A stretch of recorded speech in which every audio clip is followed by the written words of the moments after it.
Which floor? 8th floor, please.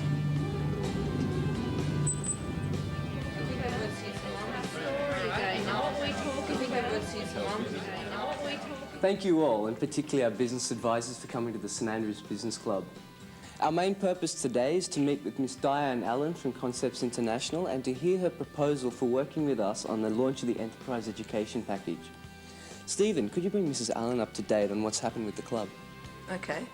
After doing really well in a national Plan Your Own Enterprise competition, we wrote a business plan for the school itself. Out of this came the Student Business Club and our City Links program that keeps us in touch with the Central Business District. And now, we have just won the tender to launch this package.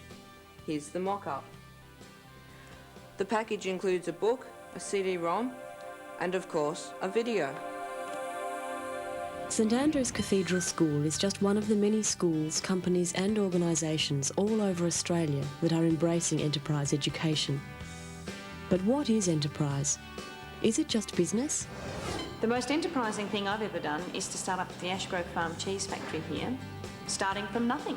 I decided to move out of home and look after myself. Finding out about the family history. As kids during the Depression, we made soap and traded it for petrol coupons. I pulled off a $250,000 sale against all odds. Just being offered a job and saying, yes, I'll take it.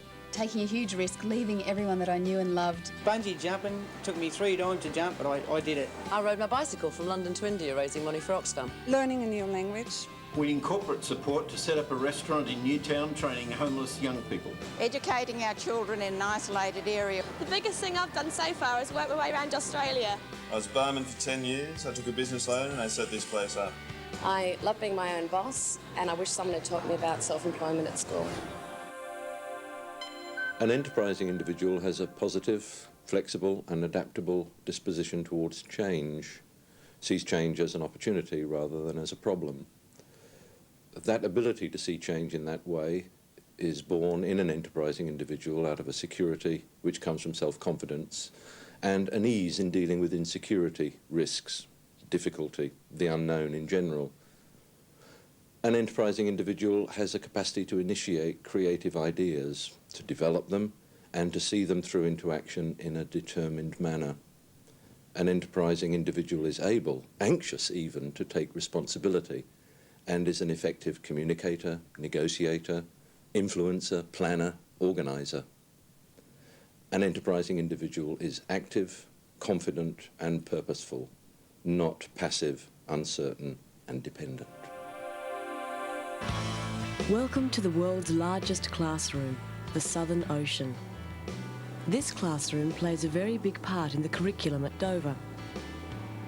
The District High School works with local industry in several different ways to improve the career prospects of students. Traditional fishing has up until now been one of the main careers for local school leavers, but it is now being replaced by aquaculture, and the school is moving with the change. One of the ways it does this is to operate its own mussel farm. These ones here have got that gunk all over them. Yeah. That's getting worse, isn't it? Yeah. I think we should take some samples back to the classroom. That's a really good idea. I wonder if Tasso gets this much algae growing on their salmon nets. Haven't we already got a project team up there? Yeah, we do actually at the moment. Yeah. A team from the Dover School is working at Tasso Limited. This is a structured approach to work experience, where the host company gives the students a real problem to solve using the principles of quality management.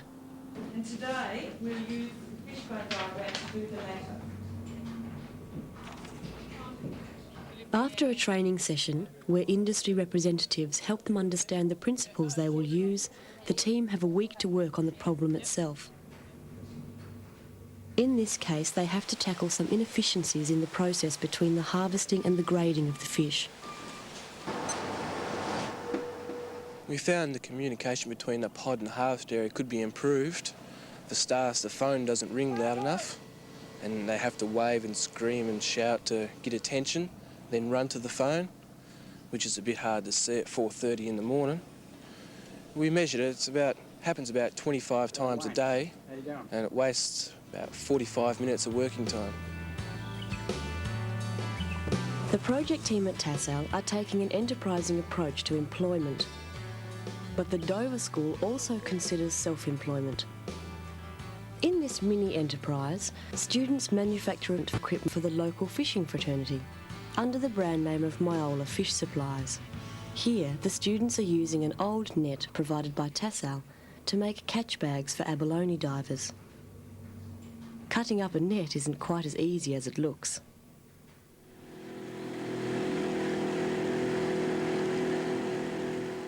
The Myola team work with local professional divers to try out the catch bags.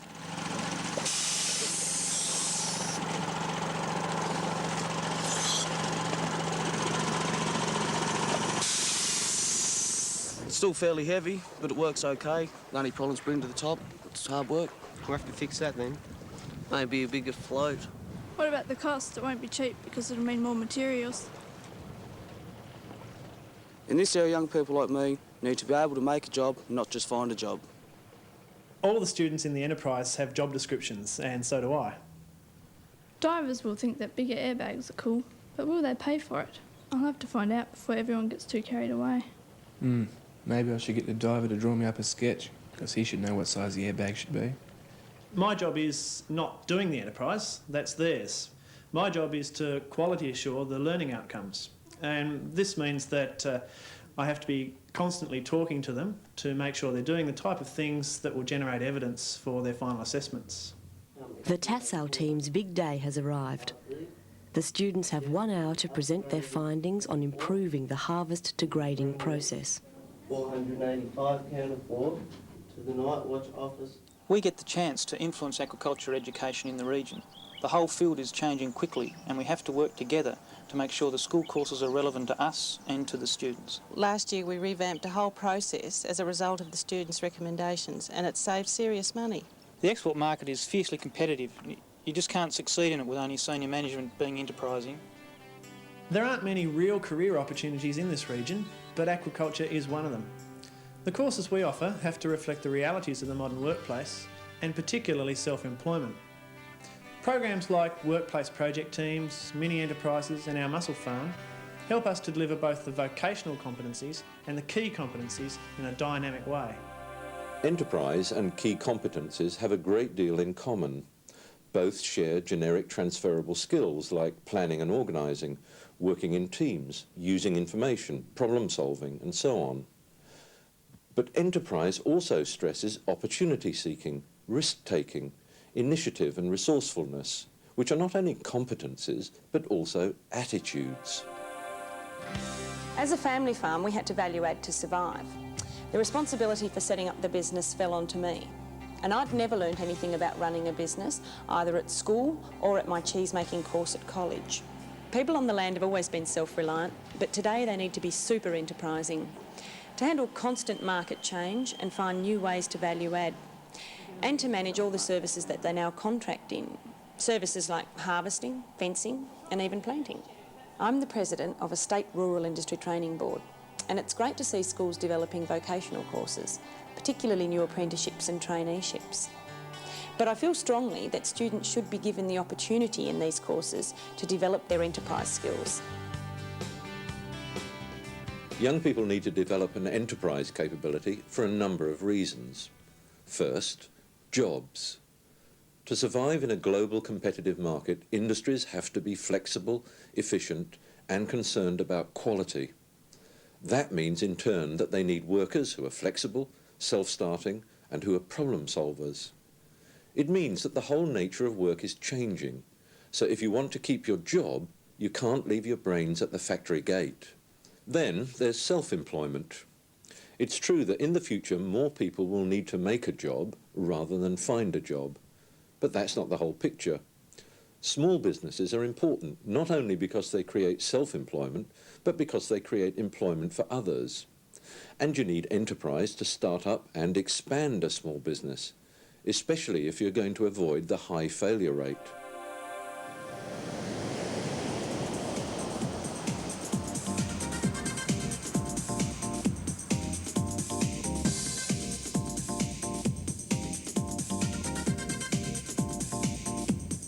I organise music and sound. I organise staging. I organise the lighting. I organise front of house and ticket sales. I organise the promotion and marketing. I organise finance and budgeting. Palm Beach Currumbin specialises in sports education. The Red Letter students are running their sports management course as an enterprise. They contract to manage sporting events for outside groups. What did the participants get out of managing this Gold Coast aerobics competition?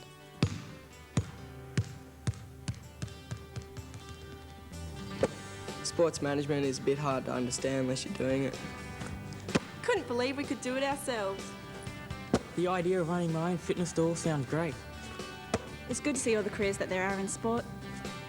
I got the chance to work Shadow Doug. He's the administrator of a professional basketball team. I got the chance to have a say in how sports management is taught in the schools. I guess I learned how to be enterprising myself. I had to take a risk, to give up some of my control, and I found kids learn better when they've got responsibility.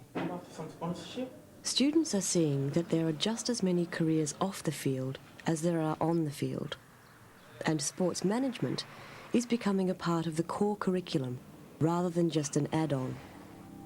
So far, we've looked mostly at the secondary area, but enterprise education works for students of all ages and abilities across all key learning areas.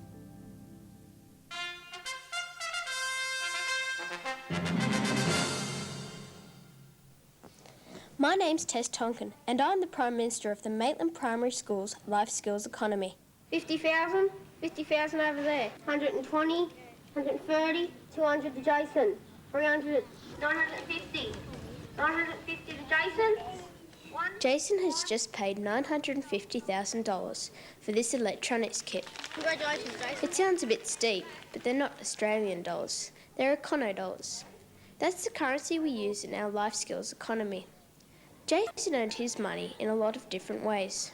I was a tank technician for a while, looking after crayfish, and I caught some European carp. We can sell them to the government for $15 a gram. Sold them a few mole crickets. I had a little business too, selling fruit and nut packs that I made at home. And I had a job as a can crusher also. As Prime Minister, I have to make sure it all runs smoothly, and there is a lot to make sure of. Getting elected is the first thing. We have to draw up a budget for the term, then campaign for the election. Once we're in, we have to keep our promises. We need real Australian dollars to buy the things we sell at our auctions and at our science shop, and to make our bank work.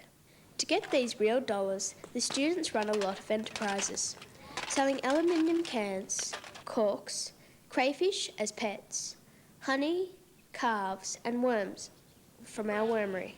We buy vegetable scraps for the wormery, and we feed worms to the crayfish and native catfish in our tanks. My government also buys mole crickets to feed the fish. They're a pest too. The catfish are sold to kids for fattening up as investments, and then we buy them back and return them to the river. As well as the carp and crickets, another pest we buy is an agurabur. Orchardists turn carp into fertiliser, and the Maitland Council gives us a $150 swimming pool pass for the burrs. We auction the pass. It all fits together. Students are allowed to spend their cash at student businesses, and the government decides who gets a licence for a business. Another thing we can do is save money to spend at the science shop. The Bank of the Life Skills Economy pays interest for people who want to invest. Sometimes it's 40% a month, but it depends on the time of year. It can get down to 2.5% a month, like now. Most people here understand percentages pretty well. I've got 32,625 and I'm not happy with the interest rate at the moment. I can't do anything about it.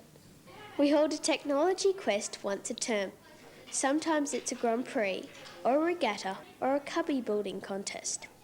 Except for an hour a week, our economy mainly runs before school, at lunchtime and after school, but we're always talking about the economy in class.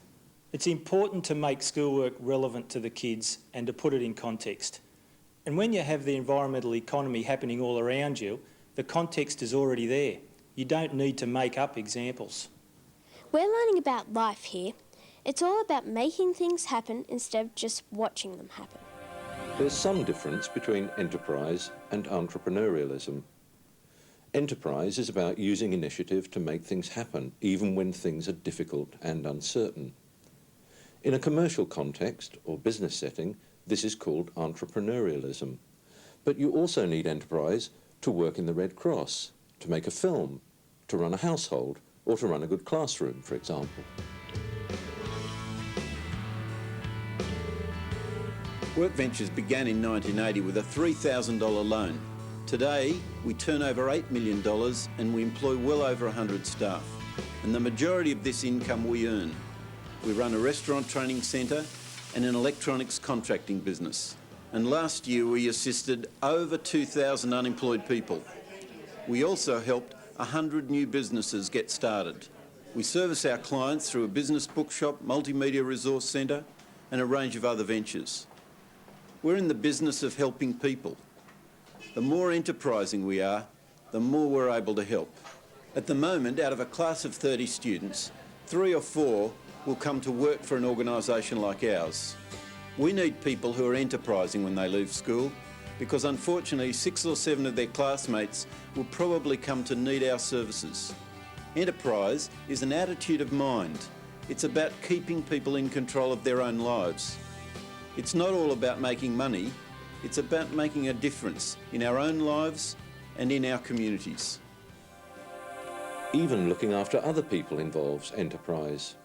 All over the world, governments are rethinking what society will do for the individual, on the one hand, and what the individual is expected to do for him or herself, on the other.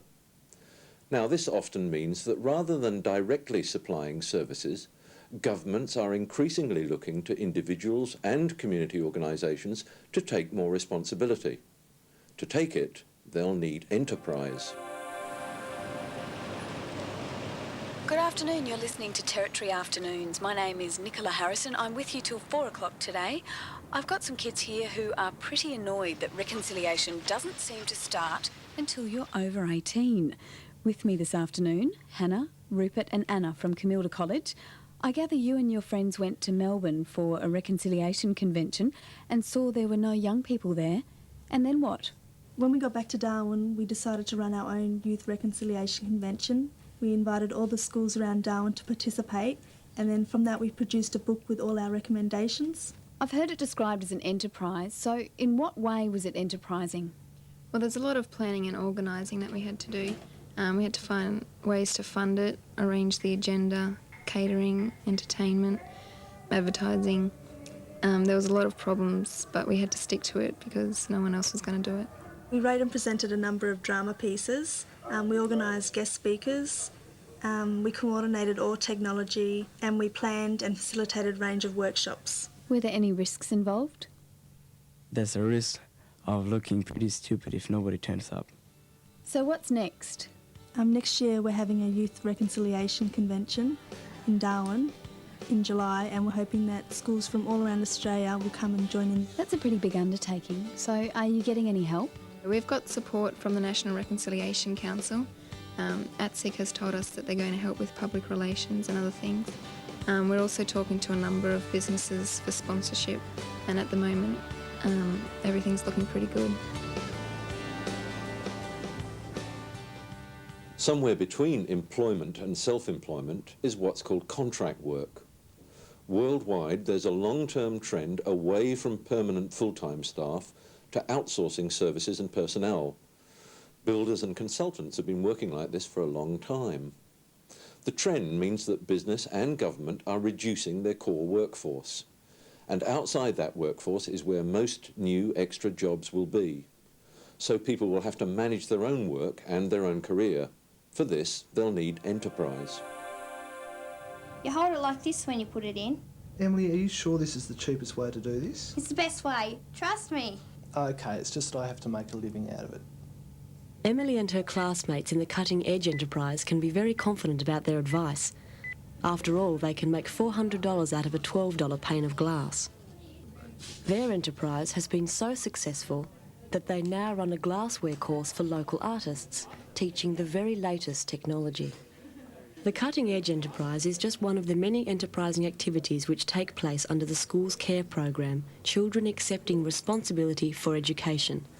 One day a week, students are able to form cross-discipline teams to tackle real-life projects which must be eligible for credit within the formal curriculum. Anne Dunham explains how she became involved in enterprise education. 10 years ago, when I first heard about enterprise education, I couldn't see how it related to my art classes. Then something happened. It was the last day of the year. At the end of the day, one of my senior art students picked up his art portfolio after assessment. I watched him leaving for the last time. And as he went out, he dropped his entire portfolio into a bin. I couldn't believe it. He was a fairly gifted student. When I went back to the bin, I found 2 others in there as well. On my way back to the staff room, I found 5 more in bins. Half my senior students had thrown away their year's work. I had to think of a way to get kids to value their work. I'd heard other teachers saying that real-life projects really motivated their students, how kids valued their work, especially when it was valued by other people outside the school. Every time I look at my curriculum now, I ask myself a number of questions. How can I give the students more responsibility for the learning activity? How can I make the learning activities more real, more first-hand? How can I get the students to work together and with people outside the school? And how can I get the students to appraise their own performances and the outcomes to turn their learning experiences into lessons for the future? As a parent, youth unemployment worries me sick. My kids probably won't make a living out of art, but they are learning how to make a living. That's great. See, I told you it would work. You did, didn't you? Maybe you could make a living as an artist as well, Emily. There are 3 aspects to enterprise education. Firstly, learning about enterprise. This means understanding economics and how businesses and other enterprises operate. Secondly, learning for enterprise. This involves developing the skills and attitudes that are involved in being enterprising. Thirdly, there's learning through enterprise. This means using enterprising experiences in order to learn any part of the curriculum. I'm just not wear it today. Get the curriculum. Okay. Erin is the Quality Assurance Officer at the Newstead Heights Catering Enterprise. Like all her teammates, she's in a role which suits her abilities and her learning needs. The enterprise has been running for 15 years. Teacher Heather Jukes explains the approach. We find that our students, like any others, tend to learn better first-hand rather than second-hand.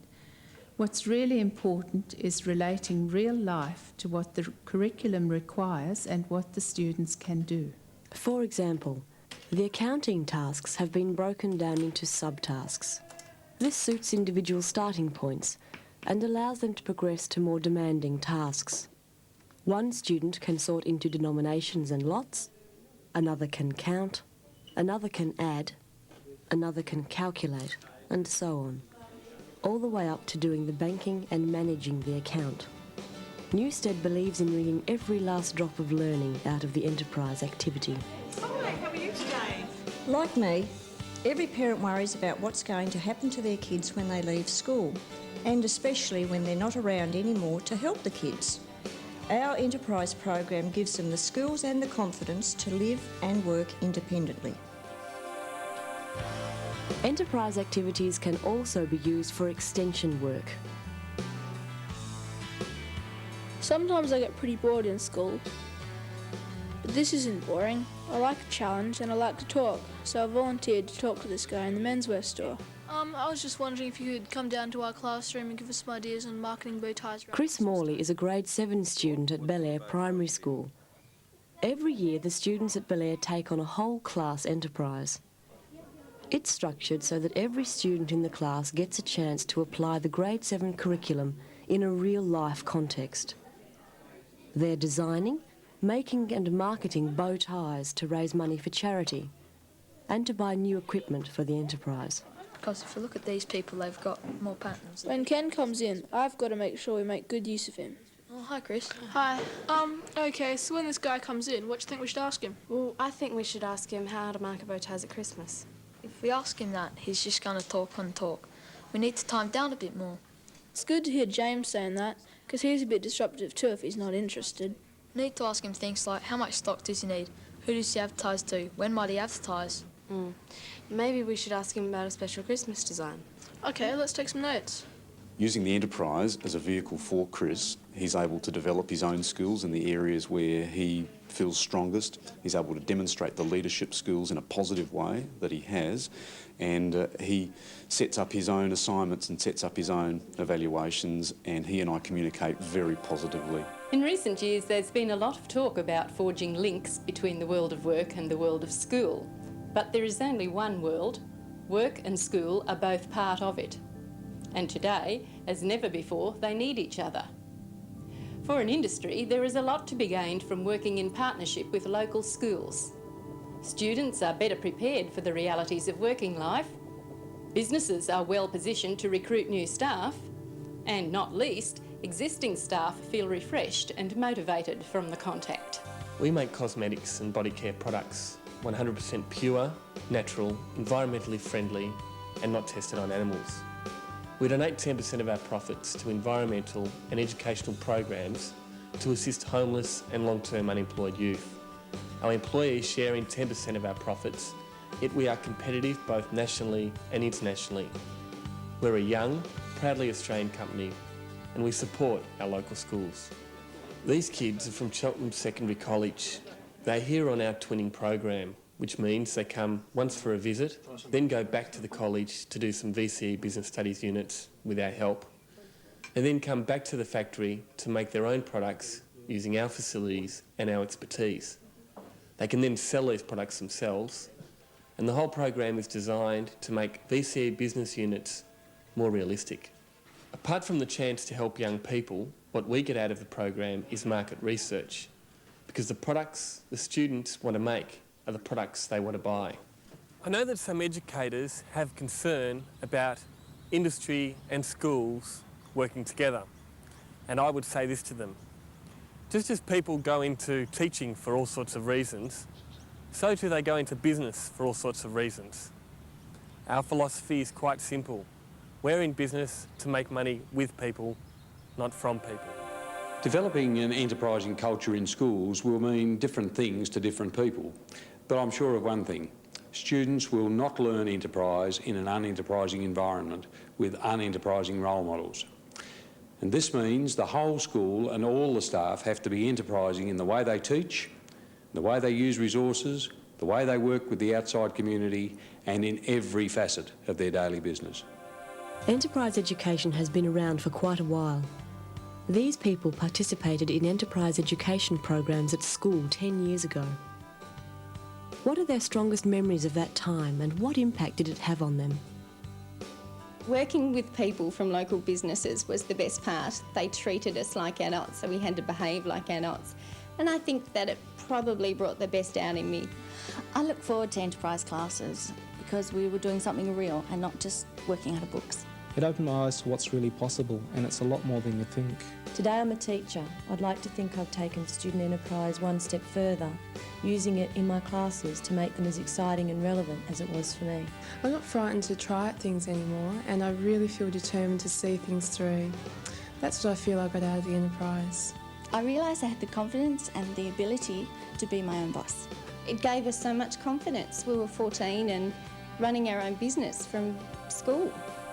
Enterprise is about seeing how things could be rather than just accepting what is. And not only accepting change, but being keen to bring it about yourself. Very importantly, it's not just having ideas, it's doing something to make them happen. Making it happen is an awareness-raising package, which includes not only this video, but also a professional development CD-ROM, a book of case studies aimed at secondary schools, and a booklet which summarises enterprise education and provides information on state contacts. Being enterprising is all about maximising opportunities in all aspects of life and making it happen.